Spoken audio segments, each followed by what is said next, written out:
All right, today I'm going to be going through exam 1 from spring 2023 of AAE 204. Let's go ahead and get started. Problem 1. A tensile test is performed on circular bar of length 50 millimeters and diameter 20 millimeters. The stress strain curve for the material of the bar is shown in the figure below, not drawn to scale.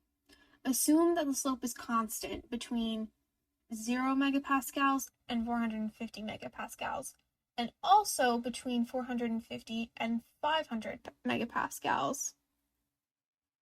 So we have our stress strain curve, we have our bar diagram. And so part A, calculate the Young's modulus of the material. And then part B, if a force of P equals 150 kilonewtons is applied and then released, calculate the permanent elongation of the bar. All right, so problem is asking for two things. It's asking us to find the Young's modulus and then to use that in order to calculate the permanent elongation of the bar. So reminder that when you have a stress strain curve like this, the Young's modulus is just going to be the slope of this first linear section of the graph. In a lot of stress strain curves, usually this portion here after the linear part will be curved, kind of like this, or do other funky things. It won't be a nice linear line like this, but they made it linear for us, which will make our job a little bit easier. So let's go ahead. Also take note that on the that strain is in percent on this portion of the graph. So to find the actual Young's modulus of the material, you'll have to convert into straight up strain. So slope is going to be 450 times 10 to the 6th pascals over 0.225 times 10 to the negative 2. And that's going to be 2 times 10 to the 11th. So 200 gigapascals is going to be the Young's modulus of this bar. All right, now on to part B. So they're asking us to calculate the permanent elongation of the bar. Remember that the way that you find the permanent elongation is you find the stress, and the stress is going to be a point somewhere along this curve. And then you take the line running parallel to the linear portion of the graph that contains your Young's modulus, and this right here is going to be the permanent set or permanent elongation of the bar, because in this Young's modulus section, this is essentially how much the bar can, this is how much force you can apply to the bar before it will start to permanently deform. If you apply this much stress and then you release it, the bar will come back to its original shape while you're in this section of the graph. But once you get in this section, you start getting permanent deformation. And the offset between these two lines is going to be the permanent set of your bar. So let's go ahead and start by finding what your actual stress is. Remember that stress is going to be force divided by area. So if you have 150 kilonewtons or 150,000 newtons, and you divide that by the area of your bar, which is just going to be pi times 0.01 squared, because remember that diameter is half the radius.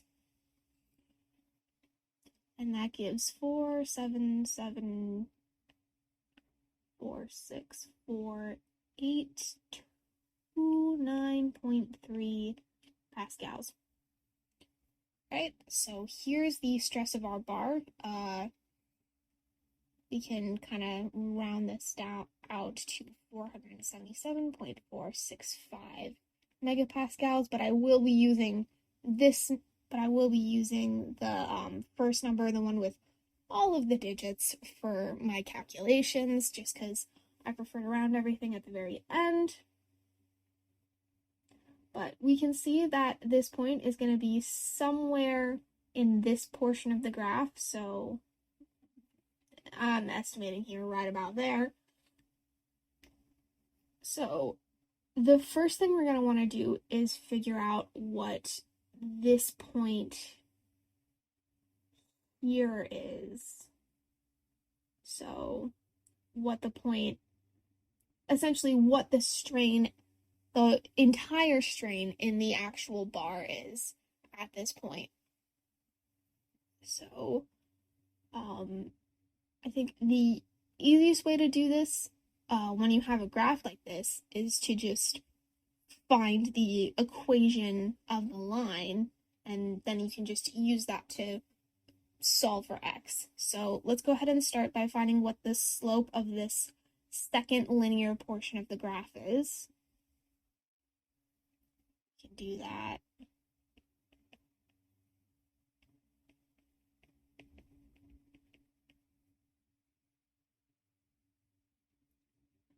And remember, I'm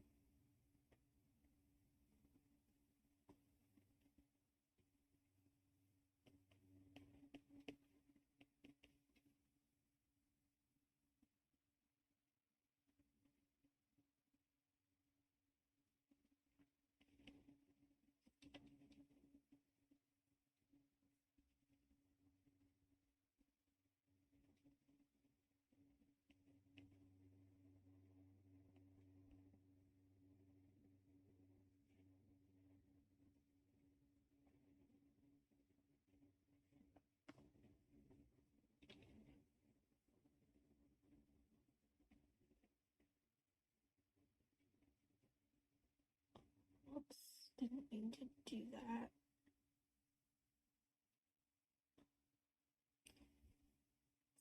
The way I'm operating, I am converting all of my stuff from percentage to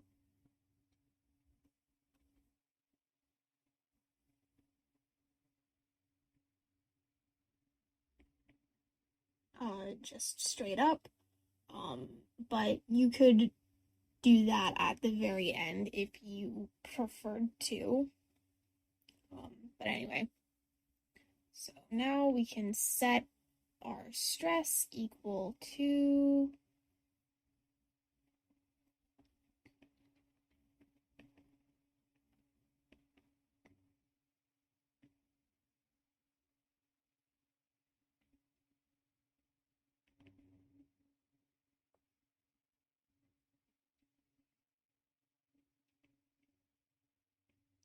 two times strain minus 0.225 times 2 plus, switch that over a little bit so we can put it all on one line.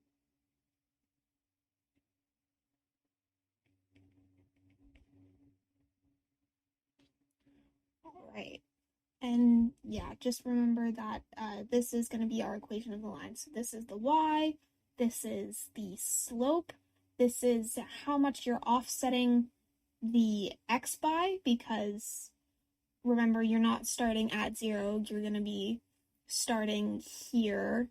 This is where this line starts. And then how much you're offsetting your y by. This is where our y is starting. So we can solve this.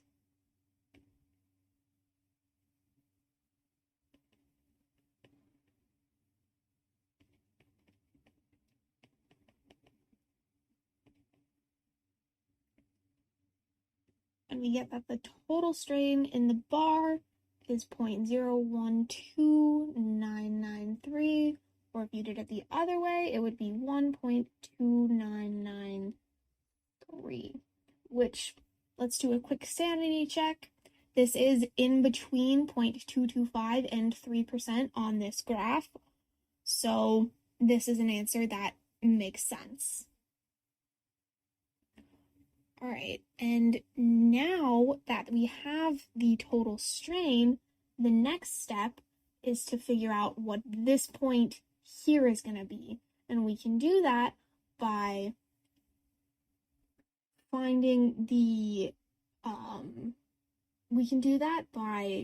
essentially using the slope formula and setting our first x point equal to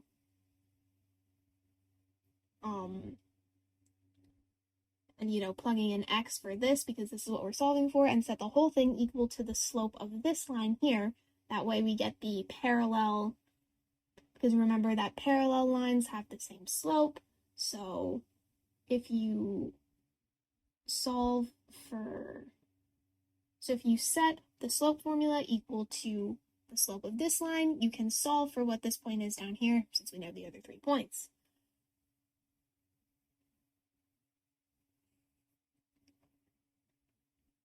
All right, so we have 0.012993 minus x, and I'm putting x on top, so remember you're going to have to take 1 over the slope you found in part A, or your Young's modulus, and then all of that over 4774642.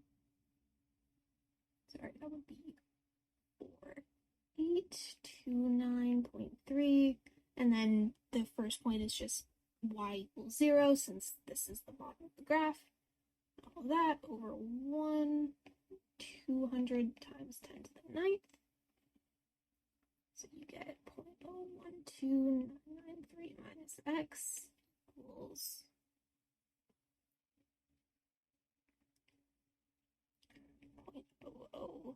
0.002387341,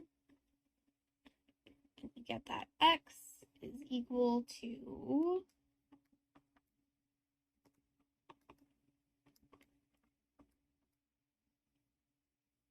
0.010606.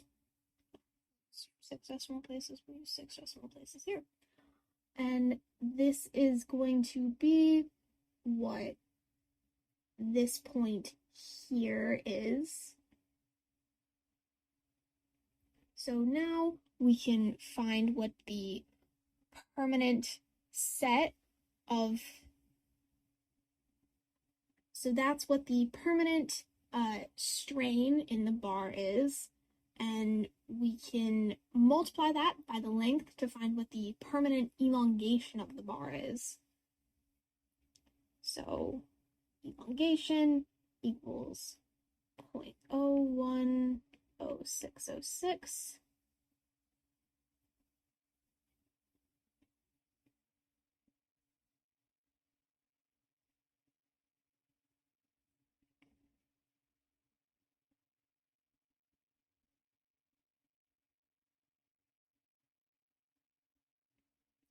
times the bar, which is 0.050, or we can do it in millimeters.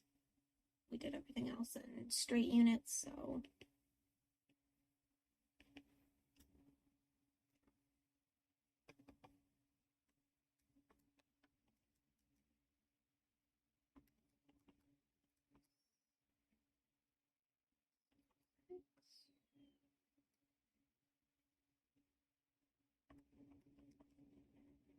going to be 0.8.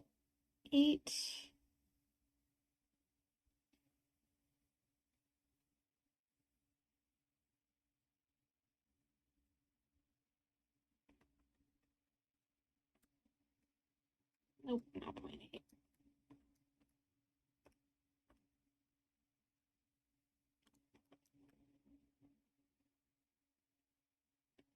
It's going to be 0.5303 millimeters.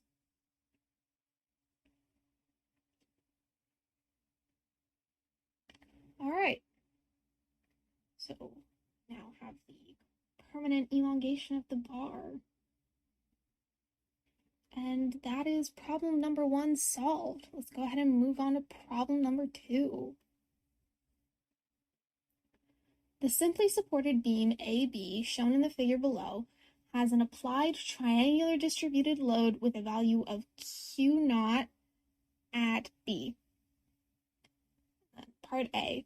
Draw a free body diagram of the beam. Replace the distributed load with an equivalent discrete load and indicate its location. For part B, calculate the reactions at supports A and B. And then part C, calculate the internal resultants in the beam. So, it's a pretty straightforward question. Draw the free body diagram, calculate the reactions, calculate the internal resultants. In fact, like this problem even kind of broke it out into the steps that you should be going through, because sometimes you'll see a question that's just calculate what the resultant forces in the beams are, given all of this, but it won't give you this other stuff, but this would be the sequence of steps that you take in order to get that. So that makes our job a little bit easier. So we'll go ahead and start by drawing our free body diagram. Notice that we have a pin support here at A and a roller support at B. So remember that a pin support is going to have a reaction in both the X and the Y, and a roller support is just going to have a reaction in the Y. There is no moment reaction with either of these types of supports, so it's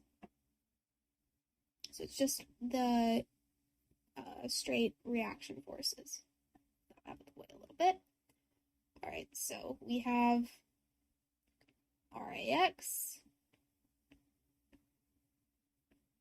RAY, then we have RBY, and then we also have this distributed load Q that they want us to replace with an equivalent discrete load. So we can replace with an equivalent discrete load by taking the integral of the force function over the entire length of the beam. So in this case, the force function is just going to be Q naught over L times X. It's going to be, so we can find our equivalent discrete load as being 0 to L times Q naught over L times X dx, which is going to give us 1/2 Q naught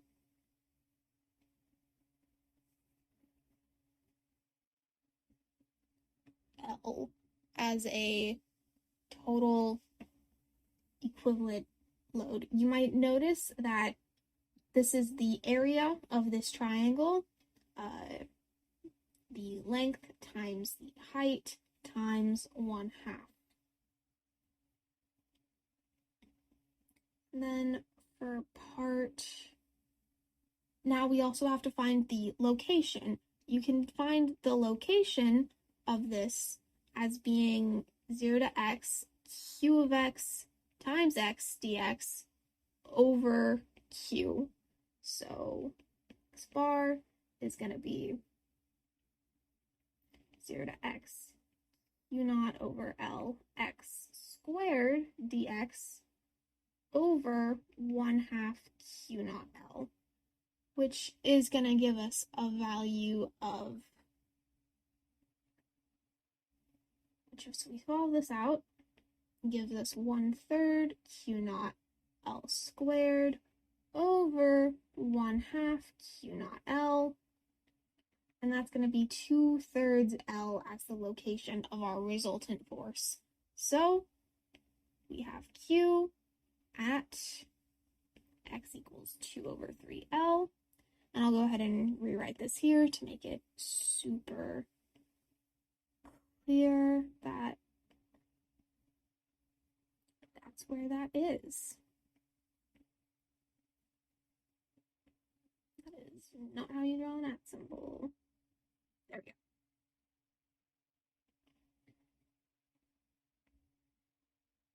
go. All right. And that's part A of this problem. Let's go ahead and move on to part B, which is calculate the reactions at supports A and B. Again, pretty straightforward process. You're going to take the sum of forces in the X, sum of forces in the Y, and you're also going to have to take the sum of moments. Sum of forces in the X equals 0, which equals RAX. So RAX is just going to be 0 in this case. Pretty easy. I wouldn't always bother in a problem like this. I wouldn't necessarily always bother with specifically writing out that RAX equals 0, but since they are specifically, like, as a whole entire part of the problem, asking you to calculate the reactions, this is technically a reaction, and you do have to include it. But, like, if the problem had just been asking for the internal resultants, I might not necessarily bother. Because with a simply supported beam like this, where the only load is coming from is in the Y direction, there's not going to be a reaction force in the X direction. But it is technically no reaction is still technically a reaction, if that makes sense.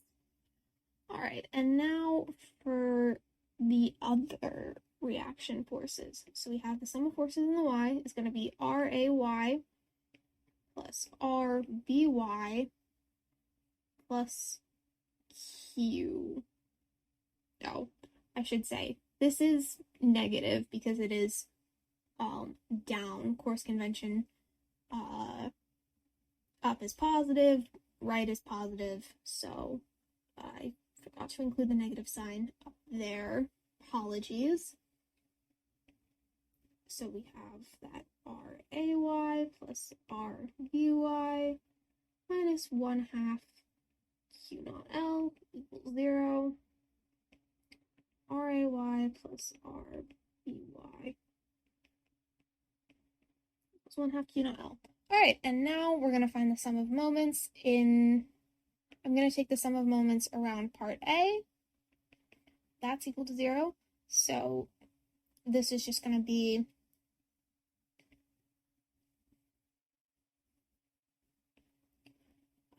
RBY times L minus Q times 2/3L, which was the location we found in part A. So RBY times L equals 1/2 Q naught L times 2/3L.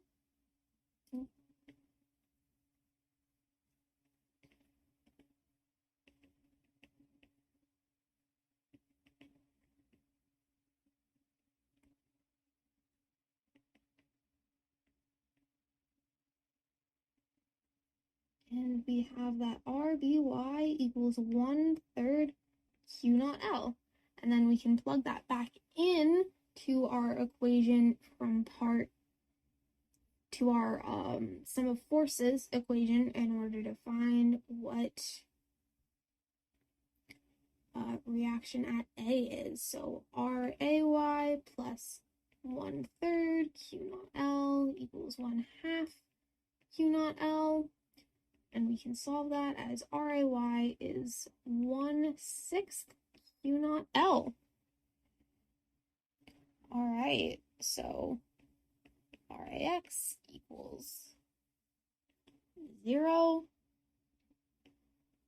RAY equals 1/6 Q naught L, and RBY equals 1/3 Q naught L. Alrighty. And that's part B.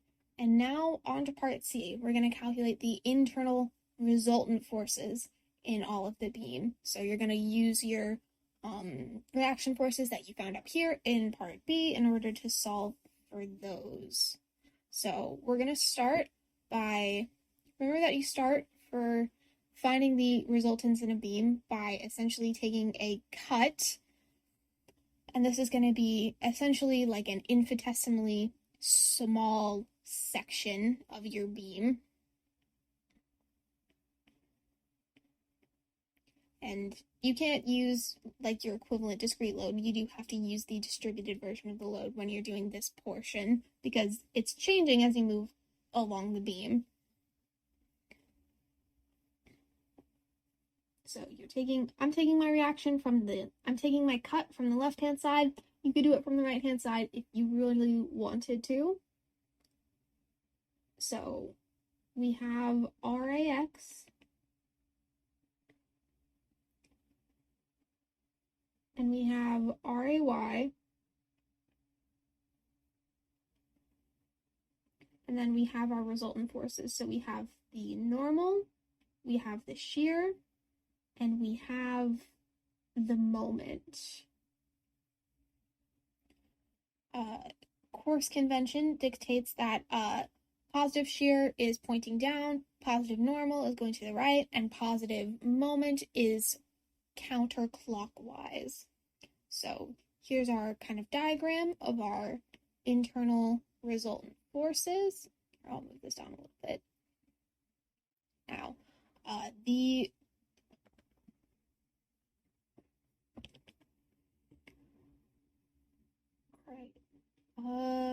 so in order to find what the normal force is, you're going to take the sum of forces in the x, which is just going to be RAX plus n equals 0. Since the reaction in the x is equal to 0, your normal force is just going to be equal to 0. Pretty simple. Again, I wouldn't always necessarily bother with that if you can like look at it and know it's going to be 0, but for a problem like this, I would, spell it out clearly. All right, and now to find the shear force. So you're going to do the same thing. You're going to find the sum of forces in the y, which is going to be RAY plus now it's going to be your force here in this distributed load. So, but you have to find what this actual distributed force load is going to be at any point along the beam. So,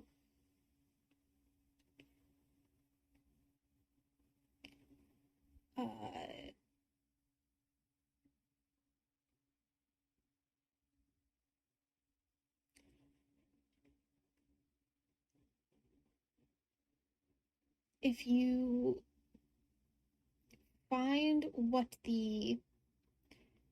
your force at any point along this beam is going to be what the area of this little triangle is. So it's going to be x times x over L of Q naught, because that's going to be what the height of this triangle is, because the height of the entire triangle is Q naught over L, the height of the entire triangle is Q naught.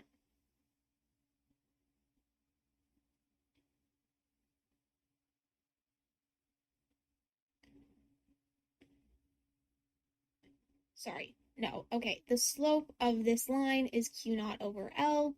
So the y at any point along this line is going to be Q naught over L times X. That's going to be the height of this triangle. And then the width of this triangle at any point is just going to be X, and then all of that times 1/2. So we can rewrite this as 1/2 Q naught over L X squared. And again, remember that this is going to be negative because the force is pointing downwards. So we can write this as being Q minus, I'm just using the placeholder Q for now, but when I rewrite this equation out with everything, I'll rewrite it there. So, all right, y minus q minus v is going to be equal to 0. And we have, so v is going to be r. V is going to be equal to 1/6 Q naught L, that reaction force you found in part A, minus 1/2 Q naught over L times X squared. And that's going to be what your shear force is along the beam. All right. And now to find what the moment of this beam is going to be. All right, so the way I prefer to find the moment is actually to use this relation here, which is that dm over dx equals v. So if we do that, we can separate this out. So we have dm equals v dx. Take the integral on both sides. So m is going to be equal to v dx.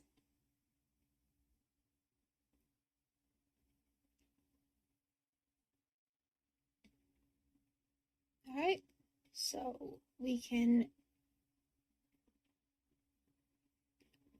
go ahead and plug in our shear equation that we found up here. So m is going to be equal to, and this is an indefinite integral, 1/6 Q naught L minus 1/2 Q naught over L x squared dx, which is going to be 1/6 Q naught Lx minus 1/6 Q naught over L x cubed plus C, which C would be, in this case, if there was any sort of reaction moment here, but since there isn't, C is just going to be equal to 0. So we can find our moment equation as 1/6 Q naught Lx minus 1/6 Q naught over L x cubed. All right, and that is it for problem number 2. Let's go ahead and move on to problem 3. The axial bar AD is fit between two rigid frictionless walls. Segment AC has a diameter of 40 millimeters, and segment CD has a diameter of 30 millimeters. The elastic modulus is E equals 200 GPa. Assume, and that is gigapascals, assume that the walls only have a reaction in the normal direction. This is an important sentence, and we'll come back to why later.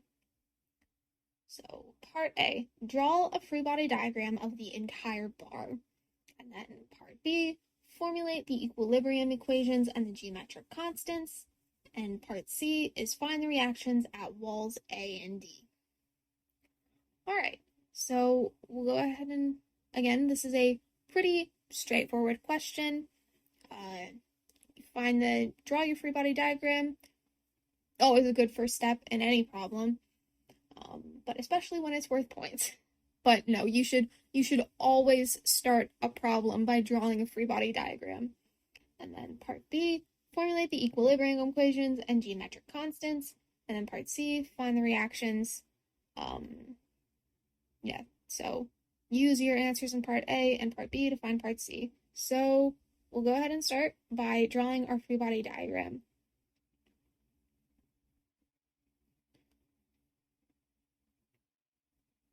The entire bar, and that is an important statement. Now, we have our force B here, which is 60 kilonewtons.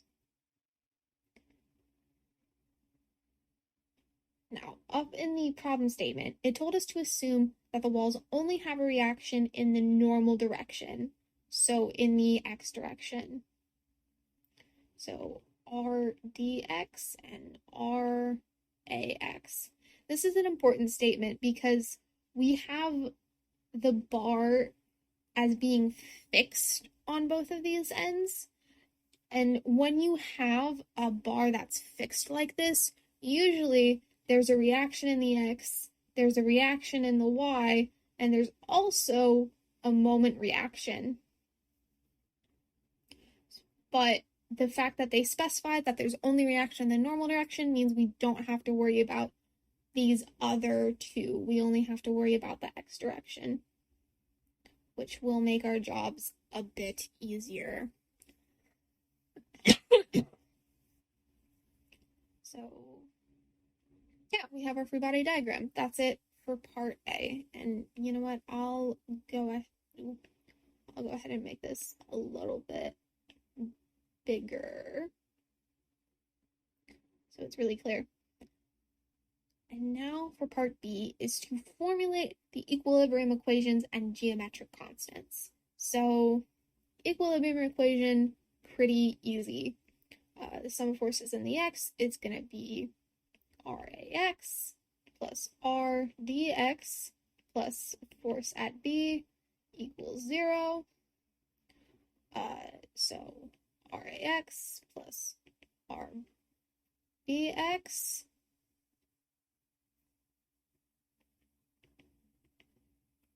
plus 60 kilonewtons equals 0. So, sorry, that's not RBX. That should be RADX. So RAX plus RDX equals negative 60. You might notice that based on, now, they specifically told us that there isn't any kind of moment, any reaction moment. So you might notice that this would be statically indeterminate, except we also have the geometric constraints, which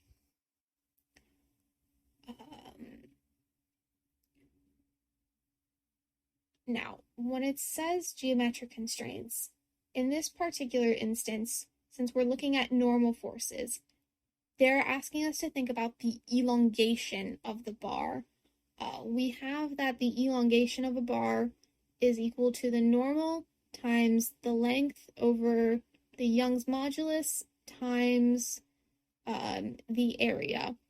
We also know that they're wanting us to look at elongation because they gave us the elastic modulus. So we have that the total sum of elongation in each of these segments is going to have to be equal to 0 because the bar is fixed on both ends. It cannot escape those fixed constraints. So for our geometric constraints, we have that the elongation of bar AC plus the elongation of CD is going to be equal to 0. And those are our two equations. And we can use those two equations to solve for the reactions at walls A and D, which is what part C of this problem is asking for. So we're going to go ahead and start by, you have to find the normal forces in each of these sections in order to find what the, in order to find the elongation and then therefore find the reactions. So we have that R. We'll go ahead and start with segment 1, which is going to be segment AB. So you have RAX. And then the procedure for each of these is you're going to, make a cut in the bar somewhere in the section, and you're going to have your normal force is pointing out.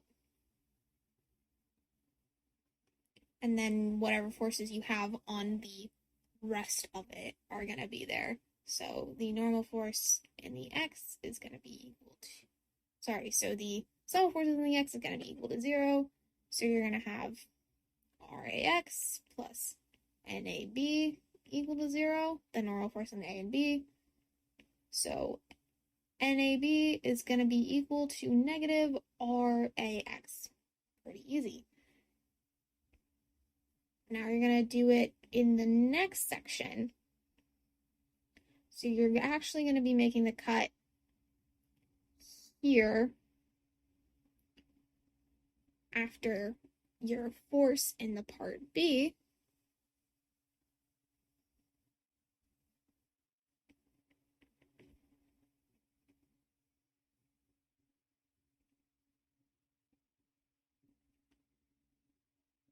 So sum of forces, again, equal to 0.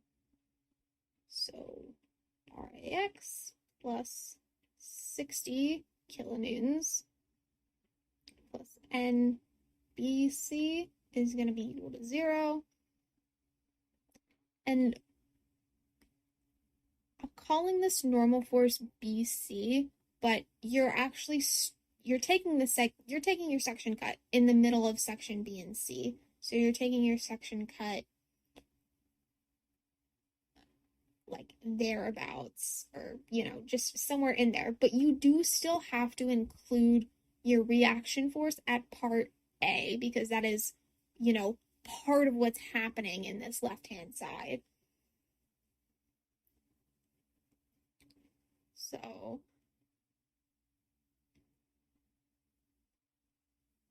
you can do that. So you end up with NBC is equal to negative RAX minus 60 kilonewtons. And then we can take the section cut in the third section. Again, you have to include all the stuff that's already happening over here. Each of these sections is like successive. I think that's the right word to use. RAX, B, and then NCD for that. So you, again, sum of forces equal to 0, NCD plus RAX plus 60 equals 0, and you have NCD equals negative RAX minus 60 kilonewtons. All right. So now that we have each of those normal forces, we can set up our equations for elongation of the bar. You'll notice that the only reaction force in each of these equations for normal is the RAX. So we'll be able to use the elongation to solve for RAX and then use that in our equilibrium to solve for RDX. But getting a little bit ahead of myself here. So elongation of AC is going to be equal to the elongation of AB plus the elongation of BC. Because remember, each of these are going to be different because they do have different normal forces in each of these sections. So we can set that equal to negative RAX, LAB equal to E, A, and then I'm going to call this EAC because A, B, and B, C are in like the same portion of the rod that has like the same area, so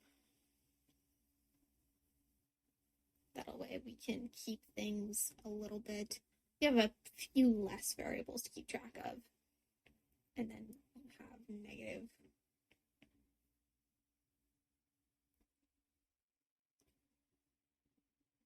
RAX minus 60 times LBC over EAC. And there we have our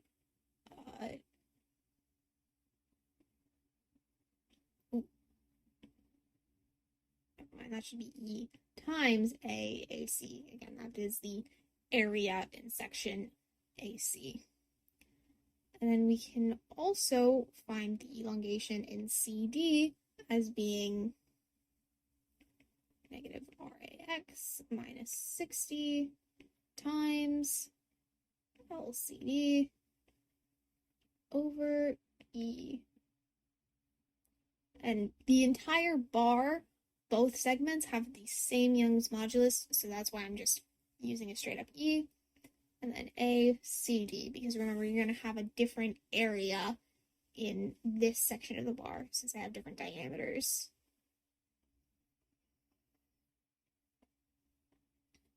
All right, and now we can go ahead. Remember that the total elongation is going to be equal to 0, so RAX LAB over E. RAX LAB minus RAX LBC minus RAX, not RAX again, minus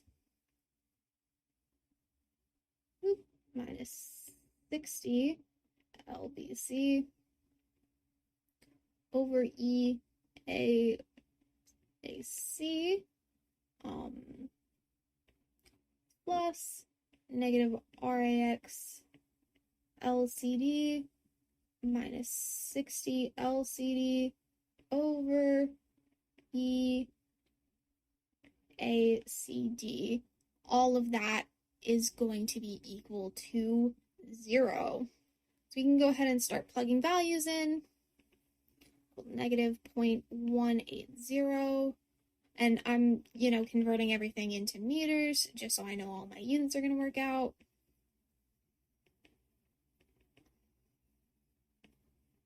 Minus 0.120 times. And I'm also going to convert my force from earlier into newtons again, just so I know my units are going to work out.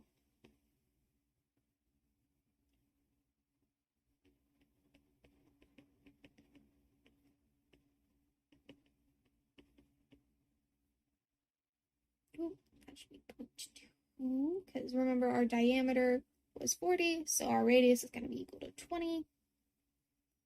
Yeah, that is one thing that you always have to watch out for, is if they give you your, like if you have a circular bar, if they give you the diameter or if they give you the radius, because you don't want to accidentally calculate your area with the wrong thing. That's never fun.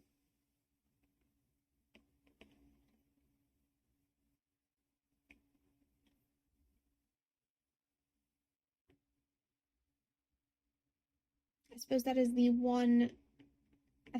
one of the blessings of problems where they just give you everything as variables that you don't really have to worry about units working out. Then again, there is also the advantage of problems with units in that you can usually do a sanity check on your answers, like do your units make sense? So pros and cons to each, I suppose.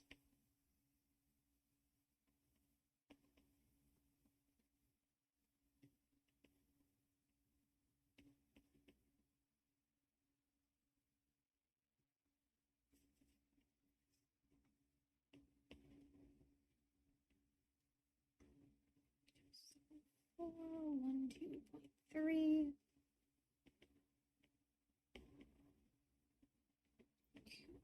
2x minus 1, 2, 0, over 1, 4, 1, 3, 7,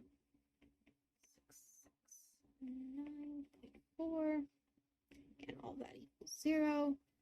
And we can solve for, move that up a little bit. So if we completely solve this out, you end up with RAX equal to negative 43525.424 newtons. Negative 43,525.424 newtons.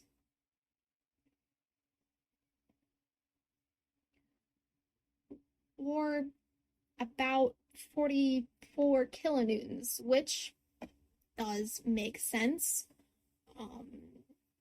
because you notice that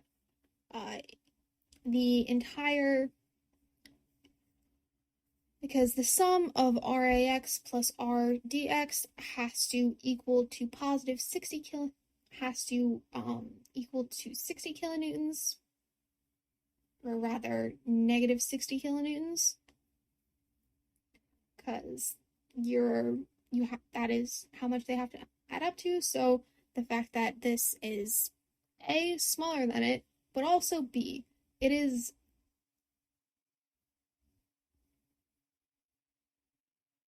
a bit closer. You notice there's less distance in between points A and B and points B and D. So in that sense, it kind of makes sense that your fixed end in part A is going to be carrying a larger proportion. Not to mention that this whole bar is a little bit bigger, but in any case, this is an answer that does somewhat make sense. All right, and now we can just plug that back in to our equilibrium equation. Remember that our equilibrium equation was RAX plus FB plus, remember that our equilibrium, I'm not going to bother writing that out all over again. Our equilibrium equation was RAX plus RDX equals negative 60. So RDX, negative 60 kilonewtons. So RDX equals negative 60,000 newtons minus negative 43525.424 newtons, the reaction we found in part A, and that gives us a reaction in D as being 16474.576 newtons. All right, so RAX is equal to negative 43.525 kilonewtons. Ooh, that is an interesting looking N.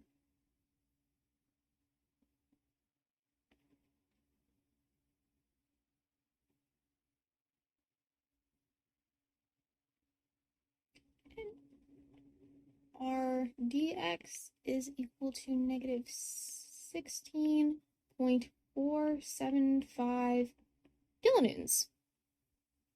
All right, and that concludes problem number 3 and this exam.